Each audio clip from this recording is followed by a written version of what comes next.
So okay, ప్రస్తుతానికైతే ఇక ఈమెను ఎంత తిట్టినా కానీ ఈ రోజు కూడా సరిపోదు ఆమెను తిట్టాలంటే. ఓకే, ఈమెనేమో సిమ్ కార్డ్ ఇచ్చిన అంటుంది శ్రీవర్షిని. నేను ఫోన్ చేస్తా, నేను ఇక్కడ లేను, నేను ఎక్కడ ఉండాలో చెప్తా అంటుంది.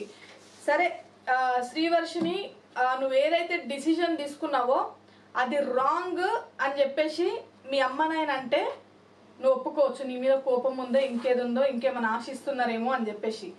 కానీ లోకం మొత్తము కామెంట్లు చూసుకో, అది కరెక్ట్ కాదు అని చెప్తుంది. అంటే లోకానికి అంత మెచ్యూరిటీ లేదు, లోకం అంతా గడ్డి తిన్నది, నువ్వు మాత్రం అన్నం తిన్నావు. నువ్వు మాత్రమే అన్నం తిన్నావు.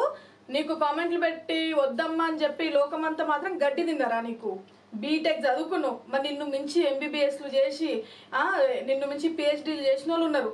వాళ్ళందరూ ఒక్కటే చెప్తున్నారు కరెక్ట్ కాదు అని చెప్పేసి. వాళ్ళకంతా ఎక్స్పీరియన్స్ లేదని నీకు చెప్తున్నారా? అది నువ్వు ఆలోచించుకో ఒకసారి, జాగ్రత్త. ఏదైనా లిమిట్ ఉండాలి. సరే, నువ్వు అఘోరి మాత దగ్గరికి వెళ్ళడం ఎందుకు? నువ్వే మీ అమ్మనైనా దగ్గర ఉండు. మీ అమ్మనైనా దగ్గర ఉండి మంచి అబ్బాయిని చూసి పెళ్లి చేసుకో. అఘోరి మాత అంటున్నావు కదా, మాతాజీ దగ్గరకు వారానికి ఒకసారి పోయి పూజ చేసుకోపో. కావాలంటే పూజ చేసుకొని నువ్వు మీ ఆయన కలిసి ఇగో మన మాత మన దేవత అని చెప్పేసి పోయి ఆమె నెత్తిన ఒక కొబ్బరికాయ కొట్టి పూజ చేసుకొని బయటికి రండి, సరిపోతుంది. ఆమెకు సిగ్గు లేక సరిపోయి, నీకు లేకపోయి సరిపోయి, దొందు సరిపోయారు. నా మధ్యలో ఈ ఫ్యామిలీకి ఇక చెప్పాల్సింది ఏంటి అంటే, ఎవరిని ఎక్కడ పెట్టాలో అక్కడ పెట్టడం నేర్చుకోండి. అర్థమవుతుందా?